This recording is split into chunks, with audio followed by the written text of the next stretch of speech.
হতা দুজার তলে সলের গাড়ি উড়ুর করে 2 মিনিটে পৌঁছে দেয় বাপুর বাড়ি শেখ হাসিনা বাপুর বেড়ি হাজার খেল দেখাই দিয়ে অর্ডার ফর্ডার করতো যারা ব্যাগ কিনে ফটোতে গিয়ে আমিও নিলাম আজব হতা দুজার তলে সলের গাড়ি উড়ুর করে 2 মিনিটে পৌঁছে যায় বাপুর বাড়ি শেখ হাসিনা বাপুর বেড়ি হাজার খেল দেখাই দিয়ে অর্ডার ফর্ডার করতো যারা ব্যাগ কিনে ফটোতে গিয়ে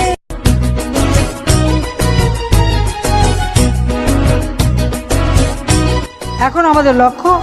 41 সালের মধ্যে আমরা বাংলাদেশকে উন্নত সমৃদ্ধ বাংলাদেশ করব।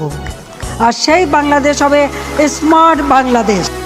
দেখো দেখো চারদিক আলোর ঝিলিক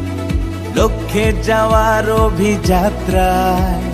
সবাই সবার পাশে